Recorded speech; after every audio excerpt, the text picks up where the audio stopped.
everyone. Welcome to the second annual FPC Talent Show. We are virtual again this year, so we're coming to you on whatever device you are watching this on. I'm Pastor Carl from First Presbyterian Church here in Sheridan, Wyoming. It's great to be with y'all tonight. Thank you for tuning in and checking it out. We have a wonderful night of acts planned for you, and in between those acts, we'll kind of be keeping it alive, myself and my two co-hosts. So I'm going to turn it over, let them introduce themselves to you at this time.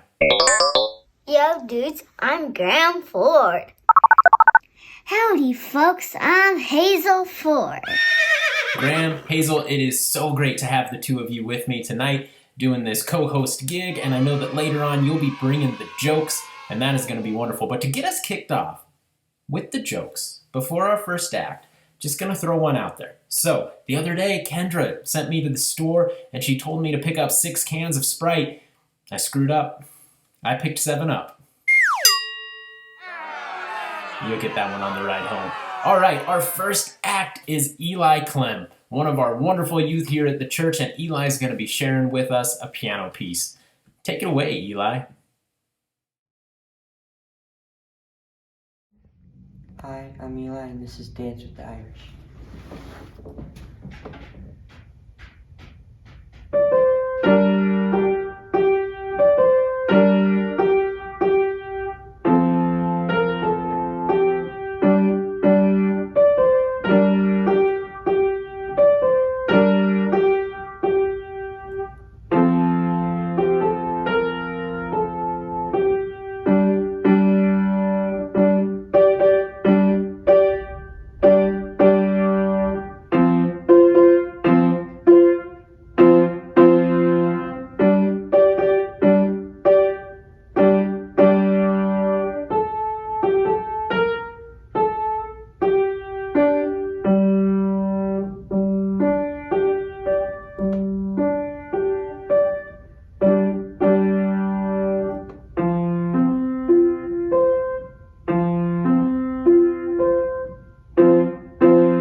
Great job, Eli. Thank you so much. Appreciate your talent. Glad to have you a part of tonight.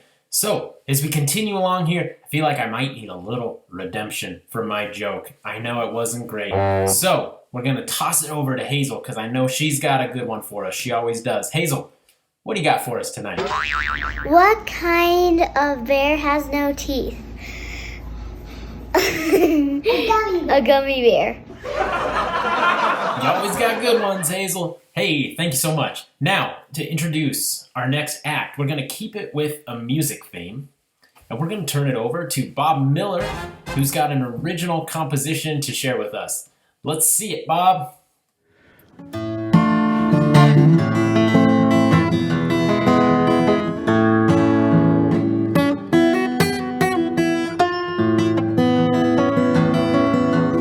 God's revelation, the wind of creation blew over the face of the deep. Before the first day, the water was already there.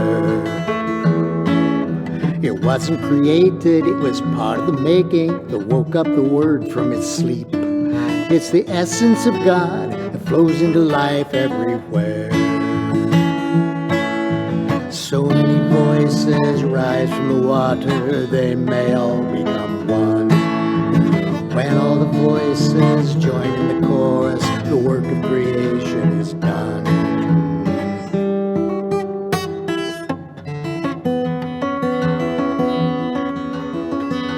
The water's eternal, It never is terminal, it's liquid or solid as ice. It's always in change, it travels the whole world around. It's gas when a cloud, but its voice is so loud when it flows through the channels of life. The river is singing, and in it God's voice can be found. So many voices rise from the water, they may all become one. When all the voices join in the chorus, the work of creation is done.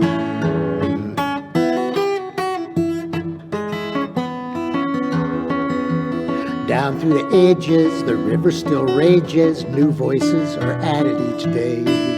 The river's a chorus, rise up and sing along. The river's a riot, but sit by it quiet, the river's got something to say. All of those voices are singing the Spirit's song. So many voices rise from the water, they may all become one. When all the voices join in the chorus, the work of creation is done.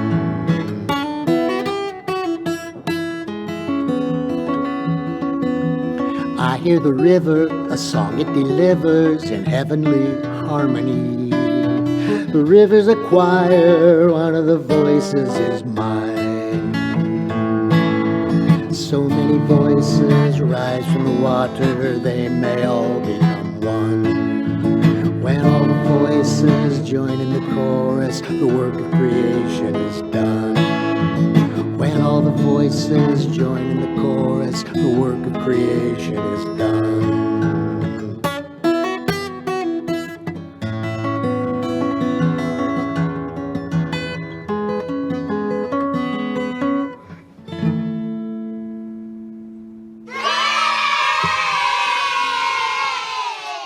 Thanks, Bob. That was terrific. Always fun to hear your originals. You're an incredible songwriter. We're so lucky to have you around. Now, next, just to prove we're not only musically talented in this congregation, though there's plenty of it and there's some more coming up later. We've got Lynette, and we're going to turn it over to her as she walks us through some of the dog tricks that she does with her miniature schnauzers. I have two fur babies at my house. This one is Sophie. She loves to do nose work, which means she knows where she'll find a scent wherever it may be. And now, Sophie, find it. Find it. Find it. Yes, good girl. Ouch. Find another one. Yes, good girl. Find another one. Find another one. Find another one. Sometimes she likes two treats for one scent. Go find another one. Come on, find another one. Where is it? Show me. Where is it? Yes, good girl. Ouch. Okay, find another one. Look at it. Yes, good girl. Ouch. Find another one. Sophie, one more. One more. Come over here. Sophie, did you find one here? Yes, good girl. Come back here, Sarah. This is Sarah. She's the 2.5-year-old schnauzer that loves to do nose work. Come here. She's trying to hurry me up. Come here. Wait.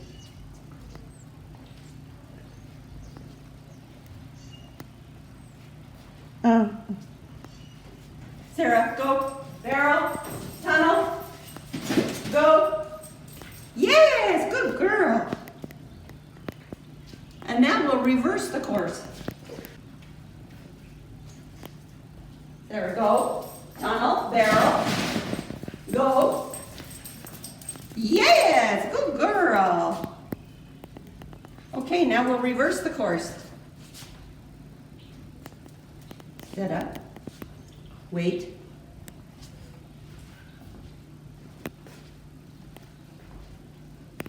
There we go. Barrel. Tunnel. Go. Yes, good girl. What a good girl. And that's what we spent spend our days doing at our house. And I can barely get my dog to stay. Lynette might need to enlist your help at some point. No, but Emmy is a good dog. Not quite as good as yours, but wonderful, pretty awesome. So, our next talent, we're going to turn it over to one of our resident writers, Susan Smith.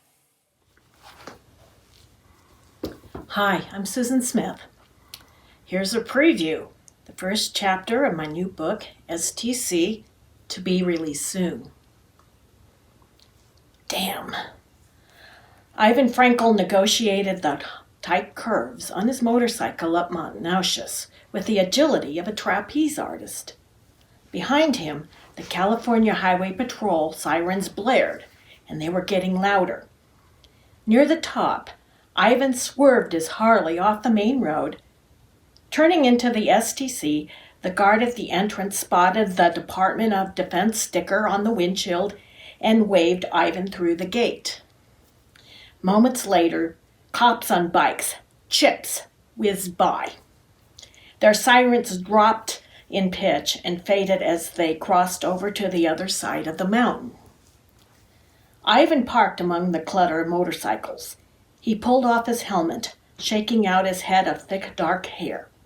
Steam from his Harley radiated into the chill of the fog. The vapor condensed on his black leather jacket. He glanced at his watch. Damn. Next problem. The reason for his high-speed chase. How to make that morning shift briefing. Ivan strode toward the main entrance. His legs were shaking, but he grew a wide grin under his trim mustache and laughed with giddiness. Ditched the chips again. He was slender in stature and had the heart of a kamikaze. Ivan pulled out his badge at the lobby door. Then he spied a cluster of overdressed strangers clogging the main security checkpoint. Damn. CSC new hires. The guards were dawdling to process them all in, meaning Ivan was about to be late. Again. That meant another demerit from IG, his supervisor Isidro Garcia, that is. But Ivan had a plan. There was a way into the mission control complex where he could bypass the normal guards in the lobby. Meanwhile, IG would be collecting all those uncleared newbies and escorting them inside. That would buy some time. Ivan slid his badge under his jacket and detoured to the admin wing. Forgot my badge, he explained to the red-haired, pimply-faced guard at the door. I need a temp. The guard pointed. Down the hall, third door on the left. As Ivan saluted, his jacket popped open, exposing his STC badge. The guard's eyes bore down on the ID. Stop! But Ivan continued to strut down the hall. The guard drew his gun. Stop, or I'll shoot. Take your best shot, Ivan laughed as he turned the corner. An elevator door opened with a chime. Ivan slipped inside. The morning crowd rushed in after him to make that 7:45 shift change. Ivan figured the guard would be hard-pressed to catch him taking the stairs. Each floor was shielded to withstand a nuke. So 3 floors in the STC were more like 6 floors most anywhere else. The elevator stopped with a jiggle. Workers piled out, brandishing briefcases, styrofoam cups of coffee, newspapers, and magazines. All were on their way to spend most of their day behind locked doors with no view of sun or sky. Clear to the left, clear to the right, Ivan shot down the hall, shaking from the adrenaline rush. He loved it. 2 brushes with death in the last half hour, and he hadn't even started his day yet. His trembling fingers punched the buttons on the cipher lock into his mission control complex, MCCF. Damn. The door did not unlock. Some joker had punched in a digit to throw off the next victim. Often Ivan was that joker. He punched the cipher lock again, and it opened this time. Above the door to the mission control room hung a sign printed on large computer paper. It's 1984, people. Big Brother is watching. Ivan smiled, twitching his mustache. He had made that sign, and management hated it. That was awesome, Susan. I know I speak for many of us when I say, can't wait to read about Ivan's adventures. Thank you so much for sharing that with us. Now, another joke.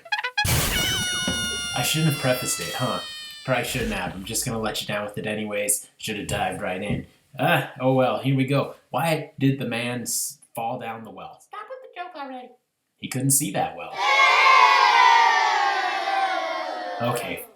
I won't tell anymore. I'll leave it to Graham and Hazel. I'm sure they'll get you another one after our next act. But next, we're going to go ahead and get a little more music in the mix. We're going to go back to Bob, and this time he will be accompanying his lovely spouse, Diana.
Treat.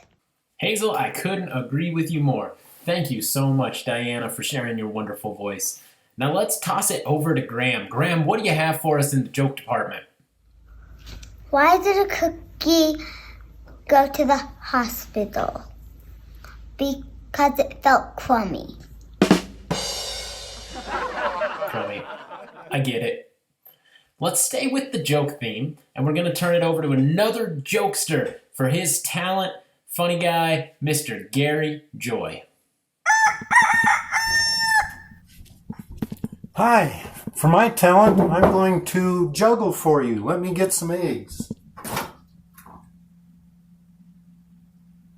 We just bought eggs. I told my wife I was going to try this, so she must have hid the eggs. But luckily I have these, so I'll try it with these.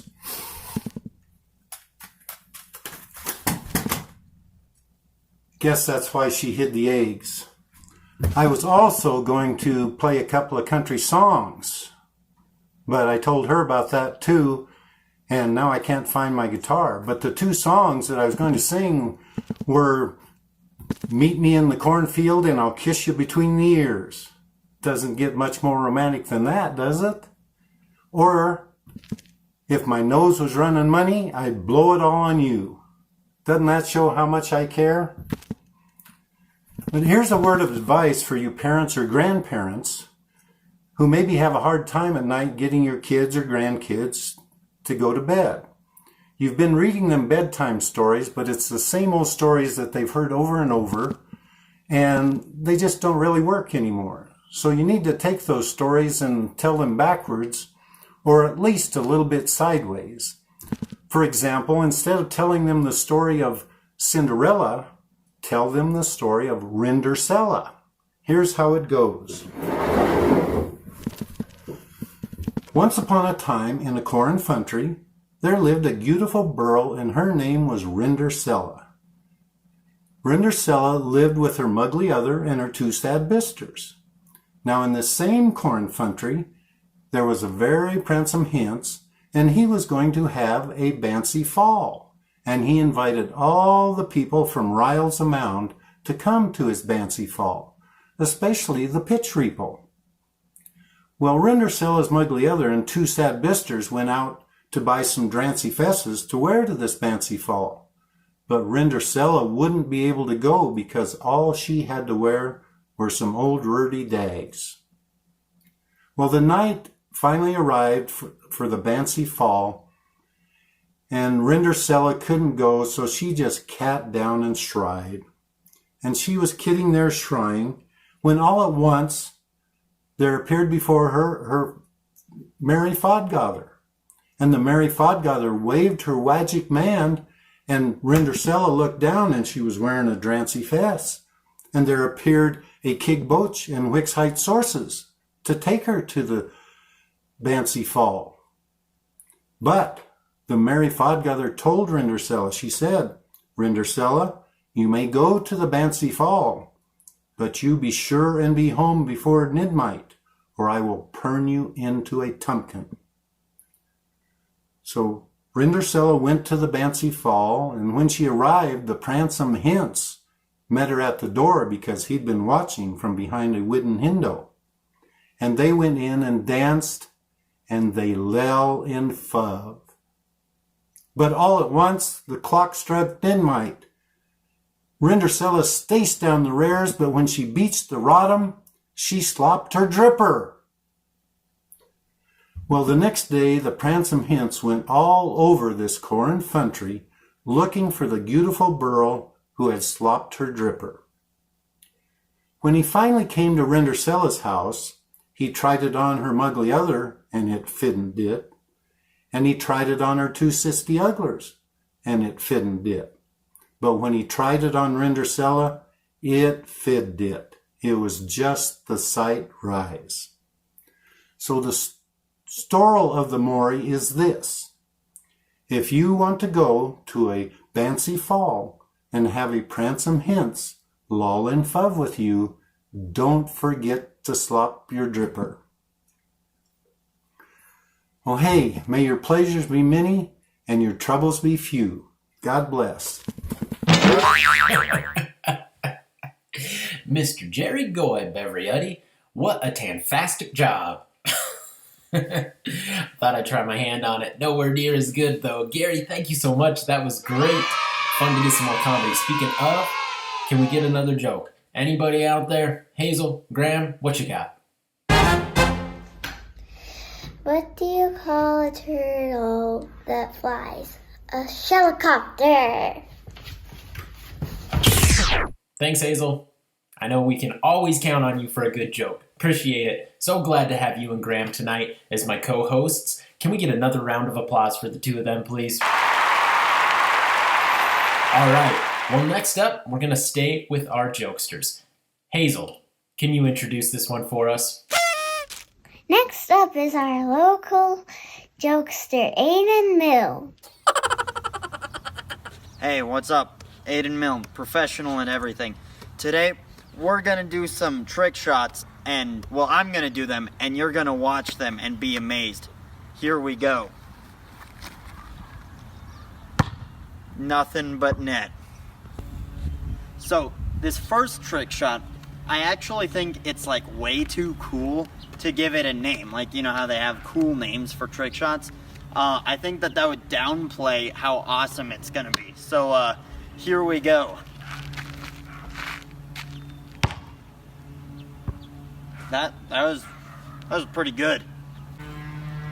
So this next one, pretty self-explanatory. I've got my Frisbee opening to the trash can over there. I think you can guess what's about to happen.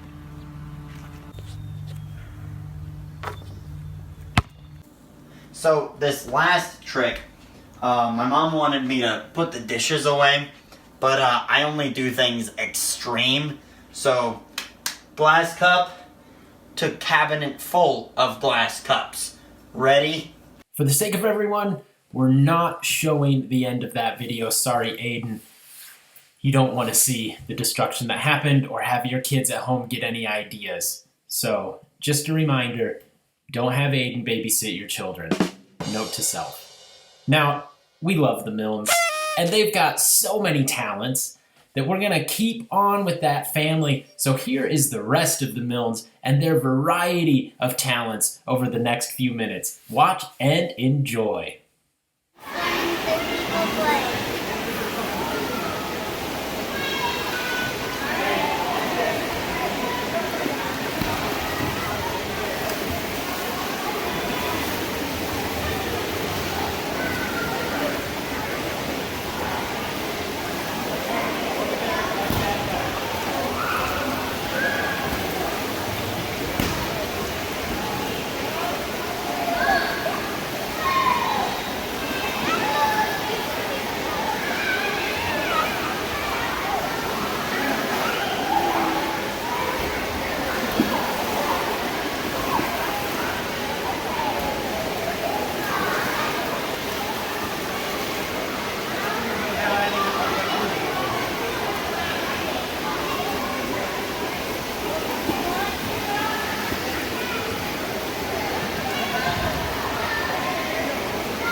It's back with Sophie Tyler, and here we have a competition for you today. Hi, I'm Ethan, and today we're doing a 50 freestyle to determine who's the best. Here we have Tori and Rob, and I'm going to beat them. Are you ready? Yes! Alright, Tyler, start us off. 3, 2, 1, go! We're heading off. And Ethan seems to have the lead. Ethan seems to have the lead still. Ethan is destroying here. And Ethan turns back. Mom still hasn't reached the edge. Ethan is nearing the final. And he's speeding. No one can catch him. He's gonna beat everyone. No one is going to catch him. He is a winner. Come on. Come on, Mom. Let's go, Dad. Let's go, Dad. Come on, Mom, finishing up her lap. Come on, Mom. There we go. Good job. Okay, did we get what you needed? Yeah. That's all for Tyler competition. See you later.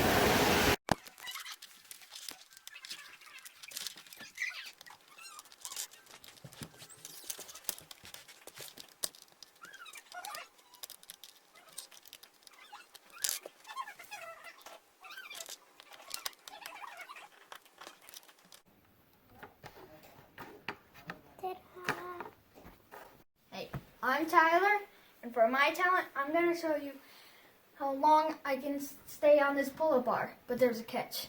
It's upside down.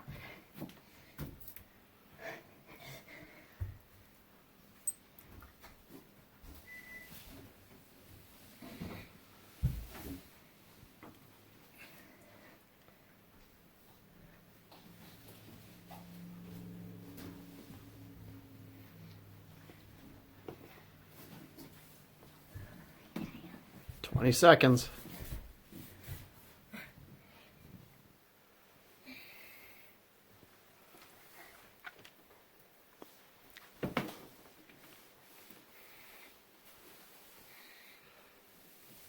"35 seconds. It's starting to hurt.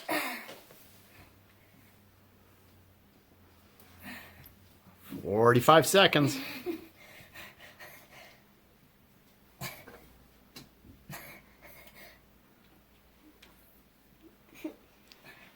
How long? 4, 3, 2, 1. 1 minute.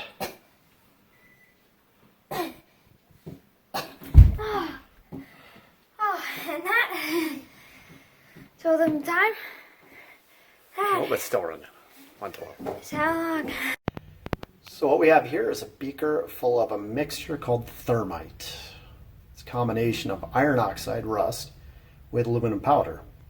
You see up top a couple strips of magnesium. That'll help us get started.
That's molten iron, the result of this thermite reaction.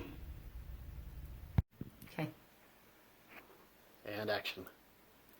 This is all I've got.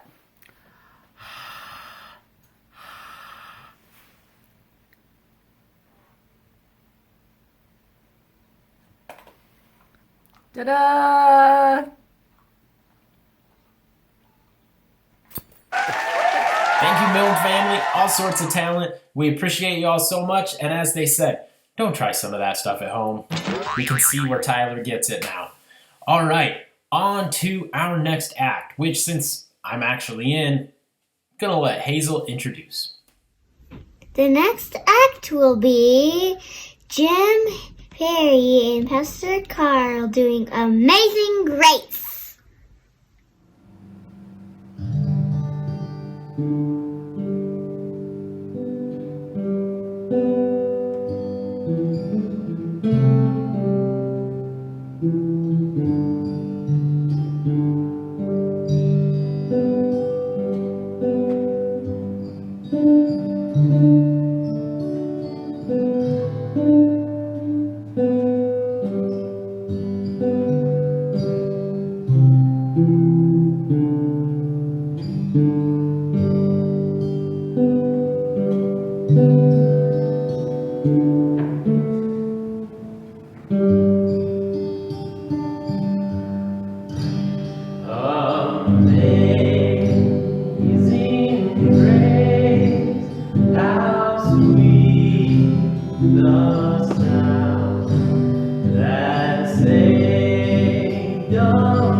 Jim, that was fun. Great job, and thanks for playing with.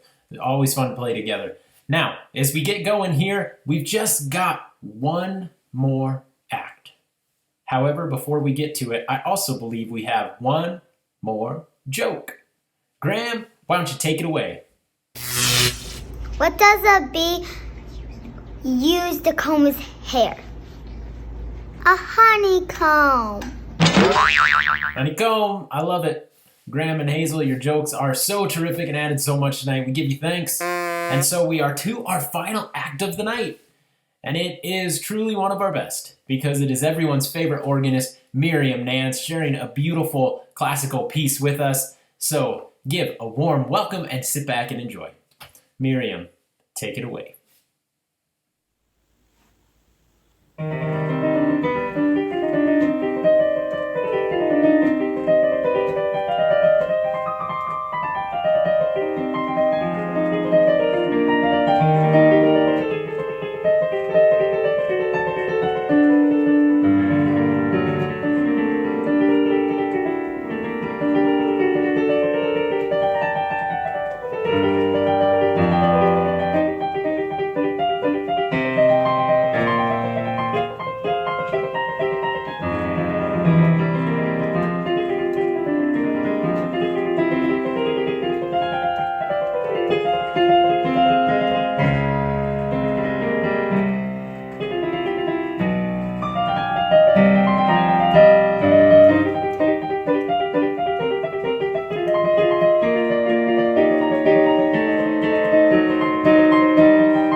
Miriam. Hazel, I couldn't agree with you more.